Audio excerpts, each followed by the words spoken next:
श्री स्वामी समर्थ. जीवन ना भविष्यकाळात आहे, जीवन ना भूतकाळात आहे.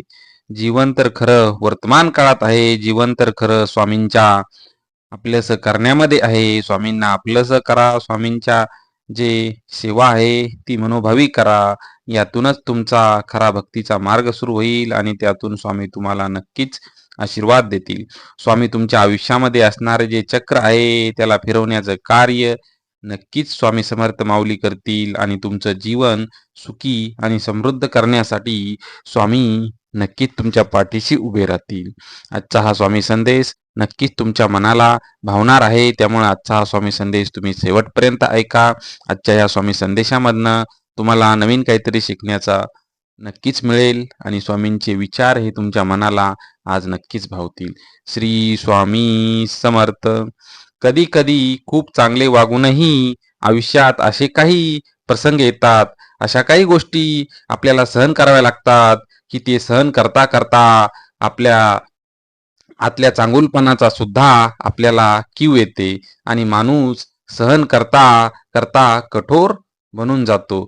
त्यामुळं आपल्यातील जो चांगुलपणा आहे त्याला नक्कीच तुम्ही ओळखा आणि त्याच्यातले जे चांगले विचार आहेत त्याला आत्मसात करण्याचा प्रयत्न करा. आपले जे विचार आहेत, आपल्या ज्या वेदना आहेत त्या नक्कीच स्वामी माऊलीपर्यंत पोहोचवा. स्वामी माऊली तुम्हाला आशीर्वाद रूपी फळ दिल्याशिवाय राहणार नाहीत.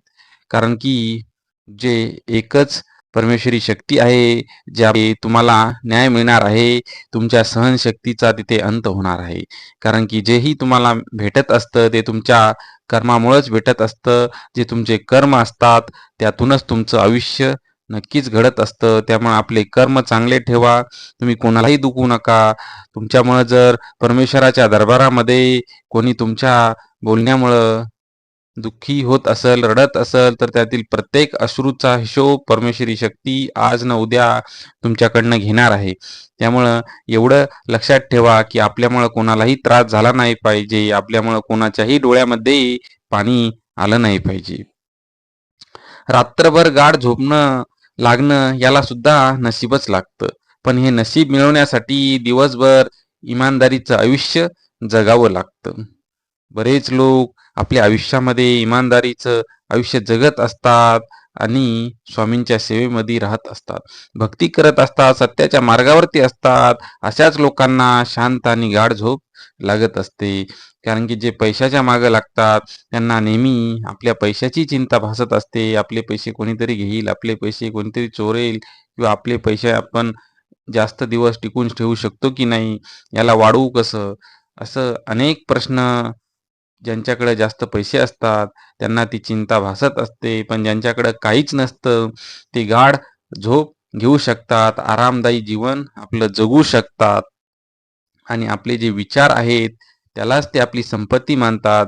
जे लोक आपल्या विचारांना संपत्ती मानतात, जे आपल्या कर्माला संपत्ती मानतात, तेच लोक ह्या कलियुगामध्ये, या वर्तमान काळामध्ये जगतात. तेच लोक सुखी राहत असतात.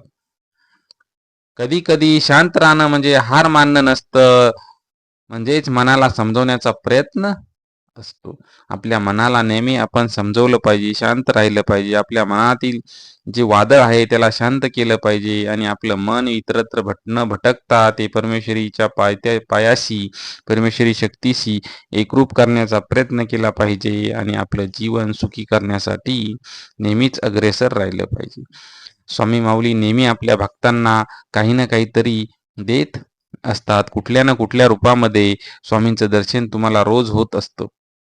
त्यामुळं स्वामी सर्व काही जाणते आहे, त्रिकालदर्शी आहे. त्यांच्या नजरेमधनं काहीच चुकत नाही. ते कधी ना कधी तुमच्या भक्तीला नक्कीच साथ देत असतात. तुमच्या भक्तीचं फळ तुम्हाला मिळवून देण्याचा ते प्रयत्न करत असतात. त्यामुळं आपण आपल्या चांगल्या मार्गावरती, आपल्या जे कर्म आहे त्या कर्माच्या मार्गावरती, ज्या आयुष्याच्या मार्गावरती वर्तमान काळामध्ये जगून स्वामींची सेवा केली पाहिजे. स्वामींचे आशीर्वाद प्राप्त करण्यासाठी नेहमीच अग्रेसर असलं पाहिजे आणि आपल्या जीवनामध्ये तुम्ही देवाची भक्ती नाही केली तरी चालेल, पण तुम्ही आपल्या आईवडिलांना त्रास देता कामा नाही. कारण की त्यांच्यामुळेच तुमचं आयुष्य सुरू झालं आहे, हे तुम्ही विसरता कामा नये. आणि परमेश्वर स्वतः स्वामी माऊली सांगतात, तुम्ही माझी भक्ती केली नाही तरी चालेल, पण तुम्ही तुमच्या आई-वडिलांची सेवा केली पाहिजे, त्यांची भक्ती केली पाहिजे. कारण की त्यांची जी भक्ती आहे, तीच माझी भक्ती आहे. इतिहासामध्ये असे अनेक उदाहरणे आहेत, की ज्यामध्ये देवांनी सुद्धा किंवा मानवाने सुद्धा जे आपले कर्म आहेत, त्या कर्मातूनच आपलं आयुष्य घडवलं आहे. उदाहरणामध्ये शनिदेव यांचं उदाहरण आहे, की शनिदेव यांचं जे जीवन होतं ते अतिशय खडतर होतं. शनिदेव यांचं जीवन अतिशय खडतर होतं आणि त्यातून त्यांनी आपलं एक आयुष्य उभा केलं आणि ते शेवटी देव म्हणून उदयास आले.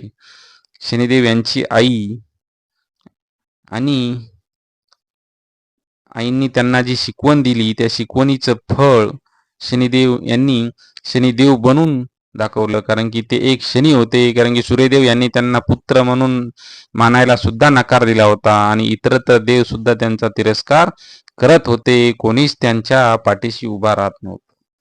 शेवटी शनिदेव यांनी स्वतः प्रयत्न करून आपलं जीवन सत्याच्या मार्गावरती चालून आपलं जीवन एक नवीन अध्याय लिहिला आणि शनिदेव या नावारूपाने ते उदयास आले, देव म्हणून उदयास आले.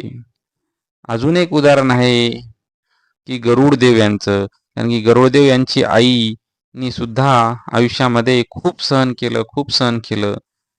पण त्यांना त्या सहनशक्तीचं फळ शेवटी गरुड हा एक तेजस्वी पुत्र त्यांना प्राप्त झाला आणि शेवटी त्यांचं जे आयुष्य होतं ते त्यांना आनंदाने जगता आलं, परमेश्वराच्या दरबारामध्ये जगता आलं आणि त्यांना शेवटी मोक्ष प्राप्त झाला. श्री स्वामी समर्थ. आयुष्यामध्ये काही करता नाही आलं तरी चालेल, पण तुमचे कर्म हे नीट ठेवा, सत्याच्या मार्गावरती चाला. स्वामी माऊली तुमच्याकडनं एवढीच अपेक्षा करतात, की तुम्ही आपली जी वाट आहे, ती वळणाची जी वाट आहे, त्या वाटेने चाला, पण त्या वाटेत जे तुमचे काटे आहेत, त्यांना बघून चाला. कारण की जीवनामध्ये अनेक वेळा असे काही प्रसंग, असे काही कटू सत्य माणसाच्या समोर येतात, की माणसाला परमेश्वरी शक्ती याचा सुद्धा कधी-कधी वीट यायला लागतो आणि माणूस भटकतो. पण तुम्ही ह्या अशा वळणामधनं स्वतःला भटकू देऊ नका. शेवटी तुम्ही सत्याच्या मार्गावरती राहा आणि आपलं कार्य करत चला. यामुळं नक्कीच तुम्हाला तुमच्या आयुष्यामध्ये एक दिवस स्वामी माऊली त्याचं नक्कीच फळ देतील. तुमची जी पण कामे अडकली असतील, ती कामे पूर्ण करण्याचं कार्य स्वामी माऊली करतील. तुमच्या जीवनामध्ये असणाऱ्या सर्व इच्छा पूर्ण करण्यासाठी ते नक्कीच अग्रेसर असतील आणि तुमचे सर्व आयुष्य सुंदर करण्यासाठी या कलियुगामध्ये भक्ती हा एक मार्ग आहे, जे तुमचं आयुष्य सुंदर करू शकतो आणि